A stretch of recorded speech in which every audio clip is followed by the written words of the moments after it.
Hello दोस्तों, कैसे हैं आप सब। स्वागत है आप सभी का कॉमिक वर्ल्ड चैनल पर। तो चलिए दोस्तों, शुरू करते हैं पवन कॉमिक्स में चंद्रकांता सीरीज़ की पहली कॉमिक्स का दूसरा भाग। वे दोनों आगे बढ़े ही थे कि उन्हें सामने से एक व्यक्ति जो काले लबादे में लिपटा हुआ था अपनी ओर आता हुआ दिखलाई दिया। ये दोनों जल्दी से एक पेड़ की ओट में हो गए। तभी वे आदमी उनके पास से कुछ बड़बड़ाता हुआ निकल गया। वह कहता जा रहा था, मेरा बदला तो अब पूरा हुआ। मैं अब घर जाकर शांति की नींद सोऊंगा। उस दुष्ट की लाश को गीदड़ और कौवे कल दिन भर में खा जाएंगे, जिसने मुझे औरत समझकर दबाना चाहा था। यह सुनकर वह सैनिक बोल उठा, राजकुमार, मुझे लगता है कि वह औरत अभी अभी कोई खून करके आई है, तो चलो ढूंढते हैं। इतना कहकर आनंद सिंह उस सैनिक के साथ लाश खोजने लगा। थोड़ी ही दूरी पर उन दोनों को एक व्यक्ति की लाश तड़पती हुई नजर आ गई। उसी क्षण उस सैनिक ने अपनी एक थैली निकाली और जिससे एक मोमबत्ती निकालकर उसने जलाई और रोशनी में उस लाश को देखा, जिसके सीने में एक बड़ी सी कटार घुपी हुई थी। सैनिक ने तब अपनी थैली से एक छोटी शीशी निकाली, जिसमें भरा हुआ जल उस घायल व्यक्ति के मुंह में डाल दिया। जल के मुंह में पड़ते ही उस घायल व्यक्ति ने अपनी आंखें खोली और फिर मरने से पहले टूटे फूटे शब्दों में कहा, अफसोस, वह खूबसूरत पिशाचनी तेज सिंह की जान मेरी तरह उसके फंदे में आ इंद्रजीत सिंह। उसके बाद उस घायल व्यक्ति ने अपना दम तोड़ दिया। तब सैनिक ने कहा, कुंवर साहब, अब आप जाइए। मुझे इस व्यक्ति की बातों से लगता है कि राजकुमार इंद्रजीत सिंह और दीवान तेज सिंह जरूर किसी बुरी मुसीबत में फंसे हुए हैं। अतः मुझे जल्दी से जल्दी उस औरत का खोज निकालना है जो ये कांड कर गई है और आगे भी भयानक कांड करने की हिम्मत रखती है। अगर ऐसा है तो मैं भी तुम्हारे साथ उस औरत की खोज में चलता हूँ। इतना कहकर आनंद सिंह सैनिक के साथ उस औरत की तलाश में चल पड़ा। कोस भर चलने के बाद वे दोनों एक पहाड़ी के निकट जा पहुंचे और खड़े होकर चारों तरफ देखने लगे कि अचानक उनके कानों में किसी घंटी की आवाज़ सुनाई दी। वे दोनों घंटी की आवाज़ सुनकर तेजी से उस तरफ चल पड़े जिधर से वह आवाज़ आई थी। कुछ ही मिनटों में दोनों उस गुफा के द्वार तक जा पहुंचे और बेधड़क उस गुफा के अंदर घुस गए। तभी वह घंटी एक बार फिर बजी और उस गुफा के अंदर चारों तरफ रोशनी चमक उठी, जिसके प्रकाश में उन्हें एक औरत खड़ी दिखाई दी जो तेजी से अपनी बाईं ओर हटकर किसी दूसरी खो में उतर गई। वह रास्ता बड़ा तंग था, जिसमें होकर केवल एक ही आदमी अंदर जा सकता था। उस औरत को देखकर उन दोनों को विश्वास हो गया कि ये वही औरत है जिसकी खोज में वे यहाँ आए हैं। तभी रोशनी गायब हो गई, लेकिन यह दोनों अंदाजे से टटोलते हुए उस गुफा के मुंह तक पहुंच गए, जहां एक बड़ा सा पत्थर अटका हुआ था। परंतु उस पत्थर के आसपास से जो सुराख चमक रहे थे, उनसे गुफा के अंदर का सारा दृश्य देखा जा सकता था। आनंद सिंह ने तब एक सुराख से झांक कर अंदर देखा तो सामने की चट्टान पर वही नकाबपोश औरत बैठी दिखाई दी। उसके पास ही एक जंगली औरत छुरा लिए हुए खड़ी थी। दूसरी तरफ एक जंगली आदमी कुदाल से नीचे की जमीन खोद रहा था। वहीं बीच में गुफा की छत पर लगे कुंदे से रस्सी के सहारे एक व्यक्ति उल्टा लटक रहा था। नीचे जमीन पर जल से भरा मिट्टी का घड़ा, एक लोटा तथा खाने का कुछ सामान पड़ा हुआ था। फिर कुछ देर बाद उस औरत ने अपने मुंह से नकाब उतार फेंकी। उसके बाद वह अपनी जगह से उठी और अपने पास वाली लड़की के हाथ से छुरा लेकर उस लटके हुए व्यक्ति की नंगी पीठ पर एक लकीर खींच दी। यह देखकर आनंद आनंद सिंह सिहर उठा। उसे संदेह हुआ कि वह व्यक्ति कहीं चुनार का कोई वफादार सेवक तो नहीं। उधर पीठ पर घाव लगते ही वह व्यक्ति तड़प उठा और बोला, मैं एक बार नहीं कई बार कह चुका हूं कि मुझे कुछ नहीं पता, फिर तुम मुझे इतनी तकलीफ क्यों देती हो। तुझे सब कुछ पता है, लेकिन तू बताना नहीं चाहता। शायद तू नहीं जानता कि मैं भी कितनी जिद्दी हूँ। मैं तुझसे सब मालूम करके ही रहूंगी। इतना कहकर उस युवती ने फिर अपने खंजर से उस व्यक्ति की नंगी पीठ पर लकीर बना दी, जिससे खून की बूंदें टपकने लगी। आह, तुम मुझे एक बार में क्यों नहीं मार डालती, जो इस तरह तड़पा तड़पा कर मार रही हो। मैं तुम्हें कैसे विश्वास दिलाऊं कि मेरा इंद्रजीत से कोई वास्ता नहीं है। तभी उस युवती ने अपने छुरे से उल्टे लटके व्यक्ति का थोड़ा सा मांस काट डाला। तू बड़ा पाजी और झूठा है, मुझे सब कुछ मालूम है। बता, वरना मैं तेरे बदन का सारा मांस काट काट कर जमीन पर गिरा दूंगी। उफ, इस इंद्रजीत की वजह से मेरी ये दुर्दशा। यह देखकर आनंद और सैनिक नीचे गुफा में कूद पड़े। खबरदार, जो अब इस व्यक्ति को हाथ भी लगाया। अरे, तुम दोनों यहाँ कैसे आ गए। जब आ ही गए हो तो चुपचाप खड़े होकर तमाशा देखो, मेरे काम में दखल मत दो।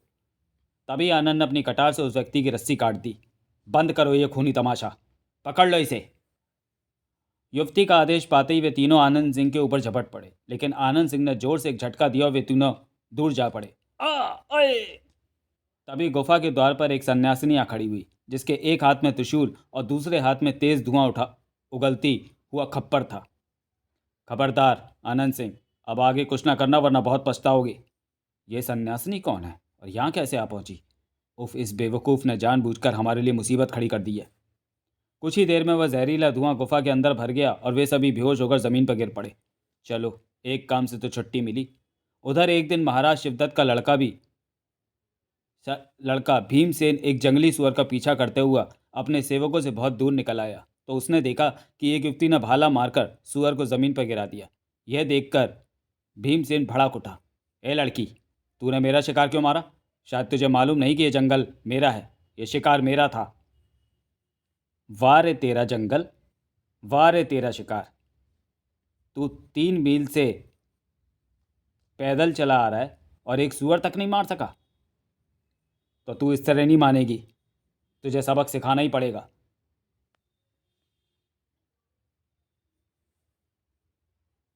अच्छा, मैं भी तो देखूं तो कितना बहादुर है। तभी उस युवती के भाले का फल भीमसेन की जांग में लगा और वह जमीन पर गिर पड़ा। युवती उसको घसीटती हुई अपने साथ ले गई। आज फंसा है मेरे चंगुल में। अब तुझे छठी का दूध याद दिला दूंगी बच्चू। बड़ा बहादुर समझता था अपने आप को। उधर भीमसेन के सेवकों ने भी भीमसेन की तलाश में सारा जंगल छान मारा, मगर उसका कहीं पता न चला। तब लाचार होकर उन सेवकों ने किले में पहुंचकर महाराज शिवदत्त को भीमसेन के जंगल से एकाएक गायब होने की सूचना दे दी। अपने बेटे के गायब हो जाने का समाचार पाकर महाराज शिवदत्त चिंतित हो उठे। उन्होंने तुरंत अपने जासूसों को बुलाकर उन्हें भीमसेन का पता लगाने के लिए जंगल को रवाना कर दिया। 3 दिन तक वे जासूस उस जंगल में भटकते रहे और अंत में हार कर वे तीनों निराश हो शिवदत्तगढ़ लौट आए। उसके दूसरे दिन ही महाराज शिवदत्त को एक लिफाफा प्राप्त हुआ जिसमें भीमसेन का लिखा हुआ पत्र रखा था। उस पत्र में लिखा था, पिताजी, आपको ये जानकर बहुत दुख होगा कि मुझे एक औरत कैद करके अपने स्थान पर ले गई है। अब मेरी मुक्ति तभी हो सकती है जब आप वीरेंद्र सिंह के समस्त जासूसों को अपनी कैद से मुक्त कर देंगे और वे सब सुरक्षित अपने घर पहुंच जाएं। उससे पहले मेरा यहाँ से छूटना संभव नहीं है। आपका पुत्र भीमसेन। फिर बहुत सोच विचार करने के बाद महाराज शिवदत्त ने अपने प्रमुख जासूस वाकर अली को बुलाकर कहा, वाकर अली, तुम फौरन वीरेंद्र सिंह के सब जासूसों को कैद से आज़ाद कर दो। जब तक वे लोग सुरक्षित अपने घर नहीं पहुंच जाते तब तक हमारा बेटा भीम वापस नहीं आ सकता। वह एक औरत की कैद में है। लेकिन ये बात आपको कैसे पता लगी महाराज? वाकर अली ने हैरानी से पूछा। भीमसेन के इस पत्र से, जो स्वयं भीमसेन ने मुझे लिखा है। इतना कहकर महाराज शिवदत्त ने वह पत्र वाकर अली को देखने के लिए दे दिया। वाकर अली ने पत्र पढ़ने के बाद उसे महाराज शिवदत्त को लौटा दिया। तब महाराज शिवदत्त ने कहा, वाकर अली, तुम जाकर उन जासूसों को अभी छोड़ दो। उनसे कहना कि राजा वीरेंद्र सिंह और महाराज शिवदत्त में सुलह हो गई है, इसलिए तुम लोग जल्दी चुनार चले जाओ। जो आज्ञा महाराज। इतना कहकर वाकर अली वहाँ से चला गया। उसने स्वयं जाकर कैद खाने का ताला खोला और कहा, हमारे महाराज और राजा वीरेंद्र सिंह में सुलह हो गई है, अतः आप सब लोग अपने घर जाइए। सुलह की बात सुनकर चुनार के सब जासूस हैरान रह गए। तब बद्रीनाथ ने कहा, अगर ऐसा है तो हमारे बटुए और खंजर भी दे दीजिए। हाँ हाँ, क्यों नहीं, मैं भी जाकर ले आता हूँ। इतना कहकर वाकर अली वहाँ से चला गया। वाकर अली के वहाँ से जाते ही वो जासूस आपस में कानाफूसी करने लगे। पन्नालाल ने कहा, सुलह वाली बात तो अपने भेजे में नहीं बैठती दोस्तों। अजी कैसी सुलह और कहाँ का मेल? मुझे तो कोई दूसरा ही चक्कर लगता है। बद्रीनाथ ने कहा, इसमें कोई शक नहीं कि हमारे किसी साथी ने शिवदत्त का कोई कीमती शतरंज का मोहरा अपने कब्जे में कर लिया है, जिसकी वजह से हम सबको छोड़ा जा रहा है। वरना ये शिवदत्त तो बहुत ही पाजी आदमी है। भैरव सिंह बोला। बस बस यही बात है। अब हम लोग सीधे चुनार क्यों जाएं, जब तक कि हमें कुछ दान दक्षिणा यहाँ से ना मिल जाए, घसीटा राम ने कहा। तो फिर ठीक है, अपनी अपनी हैसियत के मुताबिक हम लोग कुछ ना कुछ लेकर ही जाएंगे। यहाँ से टलेंगे, वरना यहीं धूनी रमा कर बैठ जाएंगे। बाबा अकर करे, बाबा बकर करे, बाबा ले ही क्या टरे। भैरव सिंह की इस बात पर सब लोग खिलखिलाकर हंस पड़े। तभी वाकर अली उन सबके बटुए और खंजर लेकर वहाँ आ पहुँचा। बोला, लीजिए साहब, आपके ये बटुए और खंजर हाजिर हैं। इन्हें उठाइए और जल्दी से अपने घर का रास्ता लीजिए। इतनी भी क्या जल्दी है वाकर अली साहब? पहले हम अपने बटुए देख तो लें, कुछ चला तो नहीं गया जो बाद में हमें पछताना पड़े। इतना कहकर घसीटा राम ने जैसे ही अपना बटुआ खोला और शोर मचाना शुरू कर दिया। हाय हाय, मैं लुट गया, बर्बाद हो गया। मेरे इस बटुए में से सोने की चमचमाती 100 गिन्नियाँ गायब हो गईं। ये अच्छा मजाक है। दोनों राजाओं में सुलह हुई और इस खुशी में लूट हमें लिया गया। बद्रीनाथ ने भी अपना नाटक दिखाना शुरू कर दिया। तब वाकर अली मजबूर होकर उन सबको महाराज शिवदत्त के पास ले गया। महाराज शिवदत्त ने उनकी पूरी बातें सुनने के बाद उनकी मांगें पूरी कर उन्हें वहाँ से विदा कर दिया। उधर उस सन्यासिनी ने आनंद सिंह को छोड़कर बाकी सबको होश में ला दिया। तुम दोनों जल्दी से लकड़ी की एक डोली बनाओ। जो आज्ञा देवी। डोली बन जाने के बाद तुम दोनों इस डोली में आनंद सिंह को लिटाकर चुनार के किले तक हिफाजत से छोड़ो। उसके बाद तुम जहाँ चाहो चले जाना, और अगर हमसे मिलना हो तो इसी जगह आ जाना। जो आज्ञा माता। उन दोनों के डोली ले जाने के बाद दोनों उस गुफा से बाहर आ गई। चलो वन देवी, अब हम लोग भी अपने काम पर चलें। चलिए देवी। जंगल का काफ़ी रास्ता पार करने के बाद वे दोनों स्त्रियां एक तालाब के किनारे पहुंची। ये जगह मुझे सुरक्षित लगती है, क्यों ना कुछ देर यहाँ आराम कर लिया जाए वन देवी। विचार बुरा नहीं है सन्यासिनी माता, रात भर की थकान तो मिटानी ही होगी। और एक पेड़ के नीचे पत्ते बिछाकर दोनों सो गईं। कुछ देर बाद वो पानी में होती छप छप की आवाज़ को सुनकर एकाएक जाग पड़ी। अरे, इस तालाब में इतनी रात गए कौन नहा रहा है वन देवी? पता नहीं कौन है, चलो छिपकर देखते हैं। वे दोनों एक पेड़ की ओट में छिपकर तालाब की ओर देखने लगीं। तभी तालाब के अंदर से एक युवती बाहर निकली और बाहर निकलकर अपनी भीगी हुई धोती सुखाने लगी। अरे, वह लड़की कौन है? कोई जलकन्या मालूम पड़ती है। लेकिन जैसे ही उस जलकन्या की उन दोनों पर नज़र पड़ी, वह तेजी से फिर उसी तालाब में कूद गई और उसके पीछे पीछे वे दोनों भी तालाब में कूद पड़ी। महाराज शिवदत्त की बेटी किशोरी बहुत दिनों से अपने ननिहाल में रह रही थी, लेकिन वहां रहकर भी किशोरी के विचारों में कोई परिवर्तन नहीं आया। वह इस समय अपने गुप्त कक्ष में बैठी बड़ी बेसब्री से किसी के आने का इंतजार कर रही थी। तभी एक युवक सैनिक वेशभूषा में उस कक्ष के अंदर दाखिल हुआ। किशोरी घबराकर उठ बैठी और बोली, कमला, तूने इतने दिन कहाँ लगा दिए? मैं कब से तेरा इंतजार कर रही हूँ। कमला, जो एक सैनिक युवक की वेशभूषा में थी, किशोरी की अंतरंग सखी और उसकी खास जासूस थी। उसने किशोरी के पास बैठते हुए कहा, यही सोचकर मैं चली आई, वरना अभी 2 दिन का काम और बाकी था। लेकिन चुनार में तो खूब कोहराम मचा होगा। हाँ, मुझे भी जो कुछ थोड़ा बहुत सुराग मिला वह चुनार से ही मिला। अच्छा, क्या मालूम हुआ वहाँ? मुझे भी तो बता।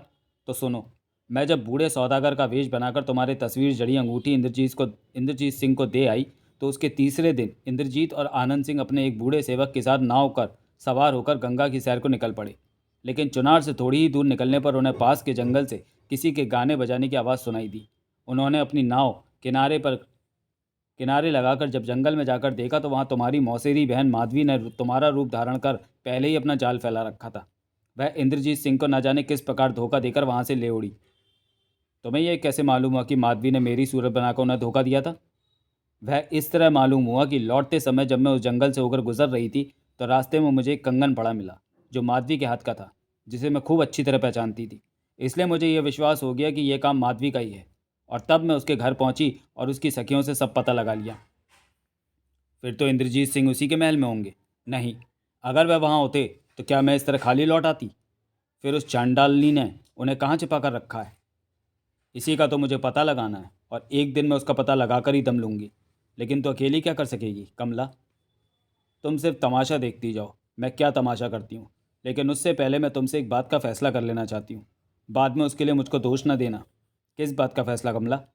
यही कि तुम अपने पिता की इच्छा के विरुद्ध राजा वीरेंद्र सिंह के कुटुंब की भलाई करने पर तुली हुई हो, जबकि तुम्हारे पिता की राजा वीरेंद्र सिंह के घराने से पुरानी दुश्मनी है। तो इन सब बातों तो इन सब बातों का सोच ना कर कमला। मैं तो उसी दिन अपने घर से नाता तोड़ लिया था जब मेरे पिता ने मुझे अपने घर से निकाल दिया था। तभी कमला उस कक्ष से बाहर चली गई और थोड़ी देर बाद एक महिला कैदी को लेकर लौटी।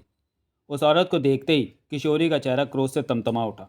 उसी क्षण एक सेविका ने एक बेंत लाकर कमला को दे दिया। फिर कई सेविकाओं ने उस कैदी महिला के हाथ पाँव एक रस्सी से कसकर उसे कमला की ओर लुढ़का दिया। किशोरी वहाँ से बाग में चली गई। फिर थोड़ी देर बाद कमला भी किशोरी के पास बाग में जा पहुँची। क्यों, उसने कुछ बताया या नहीं कमला? नहीं, लेकिन मैं भी देखती हूँ कि कब तक वह गूंगी बनी रहेगी। आज नहीं तो कल, कल नहीं तो परसों, एक न एक दिन तो बोलेगी ही। खैर, इस समय तो मुझे बहुत काम है, इसलिए आज्ञा दो। ठीक है, लेकिन जल्दी ही लौट कर आना। इतना कहने के बाद किशोरी अपनी सेविकाओं के साथ अपने नाना के महल की ओर चली गई। उधर इंद्रजीत सिंह को एक रहस्यमय इमारत में रहते हुए कितने ही दिन हो गए, लेकिन उस इमारत से बाहर निकलने का वह कोई रास्ता ना ढूंढ सका। यह रहस्यमय इमारत एक पहाड़ी के बीच बने तालाब के पास बनी हुई थी, जिसमें कुछ सुंदर युवतियों ने अपना डेला डाल रखा था। ये सुंदर युवतियां माधवी की सेविकाएं थीं, जिन्हें उसने इंद्रजीत सिंह की निगरानी करने के लिए उस इमारत में छोड़ रखा था। उस दिन इंद्रजीत सिंह माधवी के साथ तालाब के किनारे बैठा हुआ था। माधवी, क्या तुम सचमुच वही हो जो उस दिन गंगा के किनारे बने जंगल के अंदर झूला झूल रही थी? ये सवाल तुम कितनी बार मुझसे कर चुके हो इंद्रजीत। क्या अब भी तुम्हें मेरी बात का विश्वास नहीं है? विश्वास कैसे हो? अंगूठी में जड़े चित्र से तुम्हारी शक्ल बिल्कुल नहीं मिलती। यह दोष चित्रकार का है, जिसने मेरा चित्र ही गलत बना दिया था। तो फिर तुम मुझे अपने बारे में क्यों नहीं बताती हो कि तुम कौन हो और मुझे यहाँ क्यों छोड़ रखा है? आज ही मुझे मोहलत और दे दो इंद्रजीत, कल मैं तुम्हें अपने बारे में सब कुछ सच सच बता दूंगी। उसके बाद वह उठकर वहाँ से चली गई। उसके जाते ही कमला तालाब के पानी से बाहर निकली और एक कागज का पर्चा इंद्रजीत सिंह के हाथों में थमाकर एक पहाड़ी गुफा की ओर तेजी से चली गई। अरे, वह युवती कौन है और यह कागज मुझे क्यों दे गई? ज़रूर इसमें कोई राज की बात होगी, खोल कर देखूं तो। तब इंद्रजीत ने जल्दी से उस कागज के पर्चे को खोला जिस पर लिखा था, सावधान राजकुमार, तुम एक चालबाज औरत के जाल में फंस गए हो। उसने मेरा रूप धरकर तुम्हें धोखा दिया है। तुम्हारी शुभचिंतक किशोरी। अगले ही क्षण इंद्रजीत सिंह उस पहाड़ी गुफा की ओर दौड़ पड़ा। वह युवती उसी गुफा के अंदर गई है, शायद मेरे इंतजार में हो। मुझे गुफा के अंदर जाकर देखना चाहिए। वह उस पहाड़ी गुफा के अंदर घुस गया जिसमें पानी भरा हुआ था। अरे, इसमें तो पानी भरा हुआ है। फिर वह युवती कहाँ चली गई? आई तो इसी गुफा की ओर थी। जब गुफा का पानी इंद्रजीत सिंह की गर्दन तक पहुंच गया तो वह घबरा कर वापस लौट पड़ा। उफ, इस गुफा का तो कोई अंत नहीं लगता। पता नहीं इसका पानी कितना गहरा है। कहीं यह पाताल तोड़ कुआं तो नहीं? मुझे अब लौट चलना चाहिए। उधर उन युवतियों ने जब इंद्रजीत सिंह को अपने कक्ष में ना देखा तो वे सब घबरा गई। अरे, ये राजकुमार कहाँ चले गए? अपने कक्ष में तो नहीं है ललिता। कक्ष में नहीं है तो कहाँ चले गए? कहीं तालाब के किनारे घूमने तो नहीं निकल गए? चलो देखते हैं। लेकिन जैसे ही वे दोनों युवतियां तालाब के किनारे पहुंची तो इंद्रजीत सिंह को पहाड़ी गुफा से बाहर निकलता हुआ देखकर चौंक पड़ी। वह देखो ललिता, राजकुमार पहाड़ी गुफा से निकल कर आ रहे हैं।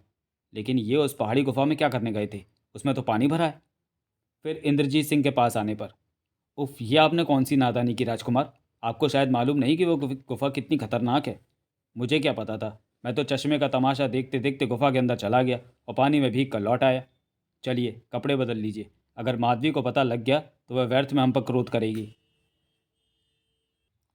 इंद्रजीत सिंह उस गुफा से तो लौट आया, लेकिन युवती के उस पत्र ने उसके मन में शंका पैदा कर दी थी माधवी के प्रति।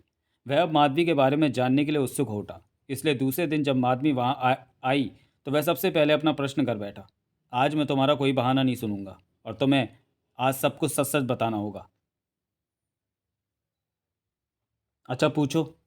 पहले मुझे ये बताओ कि तुम्हारे पिता कौन है और ये रहस्यमय इमारत किस इलाके में है? ये इलाका गया जी का है। मैं यहाँ के राजा की इकलौती बेटी माधवी हूँ और मैं इस राज्य की अकेली वारिस हूँ। ओह, तो इस वक्त मैं गया के इलाके में हूँ। इसका मतलब है कि तुम मेरे वास्ते चुनार भी गई थी? जी हाँ, मैं चुनार भी गई थी। आपके हाथों में जो अंगूठी है वो मैंने ही एक सौदागर के हाथों आपके पास भिजवाई थी। फिर तो तुम्हारा नाम किशोरी होगा। किशोरी का नाम सुनते ही माधवी बुरी तरह सकपका गई और फिर ललिता और तिल्लोत्मा की बातों पर गंभीरता से विचार करने लगी। इंद्रजीत सिंह का उस गुफा के अंदर जाना बिना कारण नहीं हो सकता। लगता है मेरा कोई दुश्मन यहाँ तक पहुँच गया है या फिर मेरी सखियों में से किसी ने मेरा भेद खोला है। यही सोचकर वह घबरा गई और बहाना बनाकर वहाँ से चली गई। माधवी सीधी अपनी दोनों अंतरंग सहेलियों ललिता और तिल्लोत्मा के पास पहुंची। माधवी को असमय अपने कक्ष में आता देख वे दोनों भी घबरा उठी। उन्होंने पूछा, क्या हुआ माधवी, जो इस समय यहाँ आई हो? सब कुशल मंगल तो है ना? अब कैसी कुशल मंगल ललिता, लगता है मेरा भेद इंद्रजीत सिंह को पता चल गया है। इतना कहकर माधवी ने सारी बात अपनी उन दोनों सहेलियों को बता दी। माधवी की बात सुनने के बाद ललिता ने कहा, मुझे लगता है कि किशोरी का कोई दूत यहाँ तक आ पहुँचा है और उसी ने तुम्हारा सारा भेद इंद्रजीत सिंह पर खोल दिया। इसमें शक नहीं ललिता। मेरा माता तो उसी दिन ठनक गया था कि जिस दिन उसको गीले कपड़े पहने हुए उस गुफा से बाहर निकलते देखा था। तिल्लोत्मा ने भी उसकी बात का समर्थन किया। अब तो बड़ी मुश्किल हो गई। वह इंद्रजीत सिंह को अपने महल पर भी नहीं ले जा सकती क्योंकि वह चांडाल सुनेगा तो मेरी पूरी दुर्गति बना डालेगा। इतना कहकर माधवी कुछ देर तक अपनी दोनों सखियों के साथ इस गंभीर विषय पर बातचीत करती रही और फिर उठकर चली गई। एक रात इंद्रजीत सिंह ने माधवी का पूरा भेद मालूम करने के लिए सोने का नाटक किया। उसने देखा कि माधवी ने एक चाबी अलमारी में से निकाली और दबे पांव वो कोठरी के दरवाजे पर पहुंची जहां द्वार पर ताला लटका हुआ था। उसने जल्दी से वह ताला खोला और फिर कमरे का दीपक बुझाकर उसने दूसरी तरफ जाकर वह ताला फिर लगा दिया। तभी एक अजनबी औरत इंद्रजीत के कमरे में दाखिल हुई और हाथ के इशारे से उसने इंद्रजीत सिंह को अपने पीछे आने का संकेत दिया। इंद्रजीत सिंह उसका इशारा पाते ही बेखटके उसके पीछे मैदान में दूर तक चले गए। तब उस औरत ने एक जगह खड़े होकर पूछा, क्या तुम मुझे पहचानते हो कुंवर साहब? नहीं, तुम्हारी सी काली औरत मैंने आज तक नहीं देखी, इंद्रजीत सिंह ने उत्तर दिया। वह औरत सच में बहुत काली थी और उसके कपड़े भी भीगे हुए थे। उसने तब मुस्कुराकर अपने हाथ का निशान इंद्रजीत सिंह को दिखलाते हुए पूछा, क्या तुम अब भी मुझे नहीं पहचान सके कुंवर? मैंने तुम्हें पहचान लिया चाची। अब मुझे उम्मीद हो गई है कि मेरी जान अब बच जाएगी। ज़रूर बच जाएगी, लेकिन तुम्हारे खाली भागने से कोई लाभ नहीं होगा। मैं चाहती हूँ कि इतने दिनों तक यहाँ कैद रहने का तुम्हें कुछ मुआवजा भी मिले, और मुझे भी तो अपनी उस मेहनत का मेहनताना मिलना चाहिए जो मैंने तुम्हारा पता लगाने के लिए की है। तुम्हारी ये पहेली मेरी समझ में नहीं आ रही चाची। तो सुनो, मैं कल उस कोठरी के ताले की दूसरी चाबी बना लाऊंगी, और तब तुम माधवी का अच्छी तरह पीछा करके उसका सब भेद मालूम कर सकते हो। अगर ऐसा संभव हो जाए तो बहुत ही अच्छा हो चाची। इसमें असंभव क्या है? कल रात तुम मेरी प्रतीक्षा करना। इतना कहकर वह काली औरत वहाँ से चली गई। दूसरे दिन रात को माधवी के चले जाने के तुरंत बाद इंद्रजीत सिंह भी उस काली औरत के साथ दरवाजे का ताला खोलकर कोठरी के अंदर पहुंचा। अरे यहाँ तो बड़ा घोपा अंधेरा है। ठहरो, मैं अभी रोशनी करती हूँ। अगले ही क्षण उस औरत ने मोमबत्ती जलाई तो नीचे उतरने के लिए कुछ सीढ़ियाँ नजर आईं। अच्छा हुआ जो हम आगे नहीं बढ़े, वरना अंधेरे में नीचे गिर पड़ते। चलो अब नीचे उतरो। दोनों जब सीढ़ियाँ उतरकर नीचे पहुँचे तो उन्हें एक बंद दरवाज़ा और मिला। अरे, इस दरवाजे पर भी ताला लगा है। घबराओ नहीं, वह भी इसी ताली से खुल जाएगा। खोलो। दरवाज़ा खोलते ही उन्हें फिर से वैसी ही सीढ़ियाँ ऊपर चढ़ने के लिए मिली, जैसी पहले दरवाज़ा खोलने पर नीचे उतरने के लिए मिली थी। चलो ऊपर चढ़ो, मगर सावधानी से। सीढ़ियाँ चढ़ने के बाद उस औरत ने अपने हाथ में लगी मोमबत्ती बुझा दी। अरे, तुमने मोमबत्ती क्यों बुझा दी चाची? आवाज़ नहीं, वरना सब किए किराए पर पानी फिर जाएगा। वो सीढ़ियाँ ऊपर एक आलीशान हॉल में जाकर खुलती थी, जिसके अंदर का प्रकाश किवाड़ों की दरार से छन छन कर तहखाने में आ रहा था। तभी इंद्रजीत सिंह ने उस किवाड़ की दरार से अंदर झांका तो चौंक पड़ा। ये दुष्ट व्यक्ति कौन है चाची, जो माधवी की चोटी पकड़कर उसे ज़मीन पर घसीट रहा है? वह इस राज्य का दीवान है कुंवर। राज्य का दीवान? मैं अभी इस दुष्ट को जाकर सबक सिखाता हूँ। इतना कहकर जैसे ही इंद्रजीत ने दरवाज़ा खोलना चाहा कि उस औरत ने उसे रोक दिया। अरे, ये क्या नादानी कर रहे हो कुंवर? परे बनाए खेल को बिगाड़ रहे हो। तब वह औरत इंद्रजीत सिंह को उस तहखाने से बाहर ले आई और एक मैदान में जाकर पत्थर की चट्टान पर बैठ गई। तुमने उस कमरे में जाने से मुझे रोक क्यों दिया चाची? देखा नहीं वह बदतमीज़ माधवी से कैसे पेश आ रहा था? इसलिए कि वह घर किसी गरीब कंगले का नहीं, राज्य के दीवान का था, जहां से तुम बचकर नहीं आ सकते थे।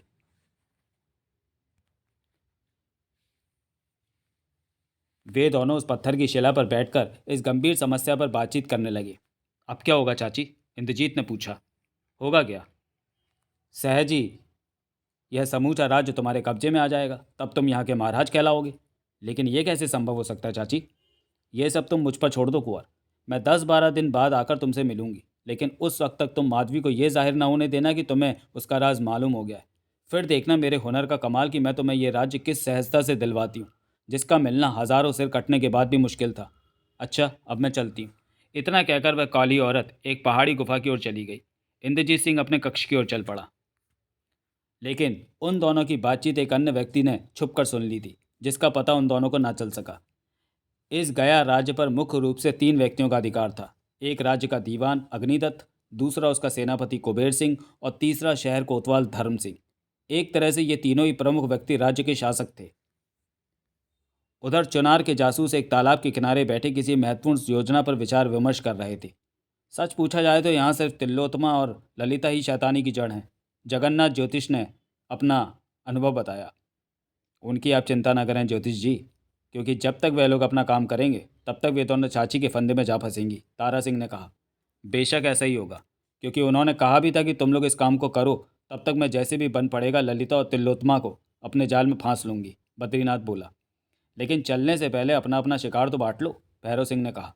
बाकी शिकार तुम सब लोग बांट लेना, सिर्फ दीवान साहब को मेरे लिए छोड़ देना, घसीटा राम बोला। तुमने ठीक मांग की है। खूसट दीवान की कुंडली तुम्हारी कुंडली से मेल खाती है घसीटा राम जी, भैरव सिंह ने तुरंत चुटकी ली। और तुम्हारी जन्म कुंडली किससे मेल खा रही है भैरव? जगन्नाथ ने पूछा। मेरी तो सेनापति कुबेर सिंह से मिल रही है, उसे मैं देख लूँगा, भैरव सिंह ने उत्तर दिया। तो वह चांडाल कोतवाल धर्म सिंह मेरे हिस्से में आया? चलो हम उसी से काम चला लेंगे, तारा सिंह बोला। तो फिर यहाँ से चला जाए, बद्रीनाथ ने कहा। फिर जैसे ही वे जासूस जाने के लिए उठे कि अचानक किसी ने जोर से छींक दिया। वे सब ज्यों के तो फिर अपनी जगह पर बैठ गए। जगन्नाथ ने मुंह बिगाड़ते हुए कहा, धत तेरी की, उस कमबख्त को इसी समय छींकना जरूरी था। ठहरो, मैं अभी उसे ढूंढ कर लाता हूँ। इतना कहकर तारा सिंह उस व्यक्ति को ढूंढने के लिए उठ खड़ा हुआ। उसने इधर उधर बहुत ढूंढा, पर छींकने वाले का कहीं कोई पता ना चला। हार कर वे तीनों जासूस अपने काम के लिए रवाना हो गए। उधर किशोरी अपने कक्ष में बेसब्री से कमला के आने का इंतजार कर रही थी। कमला को गए कई दिन हो चुके थे, लेकिन वह अभी तक नहीं लौटी थी। तभी उसके कक्ष में कमला अपनी असली शक्ल में दाखिल हुई। उसे देखकर किशोरी ने बड़ी उत्सुकता से पूछा, कमला, इंद्रजीत सिंह कहाँ हैं? उनसे तुम्हारी मुलाकात हुई या नहीं? मैं सब बताती हूँ, लेकिन पहले तुम अपनी इन चहेतियों को यहाँ से हटा दो। कमला ने सेविकाओं की ओर इशारा किया। सेविकाएं स्वयं ही वहाँ से चली गईं। तब कमला ने कहा, इंद्रजीत सिंह को मैं माधवी की कैद से निकालकर सुरक्षित चुनार पहुँचाए आई हूँ, लेकिन उनके जासूस माधवी के राज्य को तबाह करने के लिए पहुँच गए हैं। इसलिए तुम्हें अब तुरंत चुनार के लिए रवाना होना पड़ेगा। कुंवर साहब का तुम्हारे लिए यही संदेश है। अतः मैं अपने साथ उनका रथ और उनके कुछ रक्षक लेकर आई हूँ। कहाँ है रथ? आम के बाग में खड़ा है, जल्दी चलो। इतना कहकर कमला किशोरी को अपने साथ ले गई। कमला और किशोरी के बैठते ही रथ तेजी से उत्तर दिशा की ओर चल पड़ा। कमला, ये घोड़ों की टापों की आवाज़ कैसी? क्या मेरी दासियां भी घोड़ों पर सवार होकर हमारे साथ आ रही हैं? जी।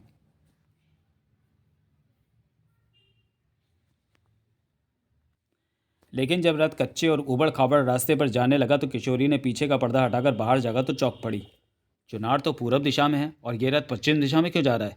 ज़रूर दाल में कुछ काला है। अरे ये घुड़सवार तो आदमी है, इनमें तो मेरी एक भी सेविका नहीं। तो क्या मैं दुश्मनों के जाल में फंस गई? फिर तो ये कमला भी कोई धोखेबाज लगती है। और जैसे ही वह रथ पहाड़ी की मोड़ पर आया कि किशोरी उस रथ से नीचे कूद पड़ी और तेजी से लुढ़कती हुई एक पत्थर से जा टकराई। आह! तुम लोग उसे तलाश करो, मैं काम पर जाती हूँ। इधर किशोरी के इस तरह एकाएक घायल हो जाने से कमला और उसकी सखियां सब चिंतित हो उठीं। दुश्मन अपना काम कर गया है, हम सबको मुसीबत में डाल गया। उफ, अब मैं क्या करूं, कहाँ जाऊं, किससे पूछूं कि मेरी प्रिय सहेली को कौन ले गया? थोड़ी देर बाद कमला अपनी पूरी तैयारी के साथ घोड़े पर सवार होकर एक तिराहे पर पहुंची, जहां से एक रास्ता चुनार और दूसरा गया जी को गया था। मैं अब किधर जाऊं? अगर चुनार के लोग किशोरी को ले गए हैं तो बाएं रास्ते पर गए होंगे, और अगर माधवी की साजिश है तो वे ज़रूर गया जी के रास्ते पर गए होंगे। तभी एक घुड़सवार उसके पास से होकर गुजरा तो कमला ने उसे ललकारा, ठहरो, कौन हो तुम? और इतनी रात के कहाँ से आ रहे हो? लेकिन वह घुड़सवार बिना कोई उत्तर दिए आगे बढ़ने लगा तो अचानक कमला ने उस पर गोली दाग दी, जो उसके घोड़े पर लगी और घोड़ा गिर पड़ा। आह! अरे वह तो मेरी हमशक्ल है, यानी कि नकली कमला। अगले ही क्षण कमला ने छलांग लगाकर उस नकली कमला को दबोच लिया। बताओ, कौन हो तुम? लेकिन वह नकली कमला चोट लगने के कारण बेहोश हो चुकी थी। तब कमला ने उसका मेकअप धो डाला। ओह, ये तो माधवी की जासूस ललिता है, जो कमला बनकर मेरी सहेली को छल कर ले गई। उसके बाद कमला बेहोश ललिता को घोड़े की पीठ पर लाद कर अपने ठिकाने की ओर चल पड़ी। तो चलिए दोस्तों, वीडियो को यहीं समाप्त करते हैं और मिलते हैं चंद्रकांता संतति के तीसरे और अंतिम भाग में अगले वीडियो में। तब तक के लिए धन्यवाद।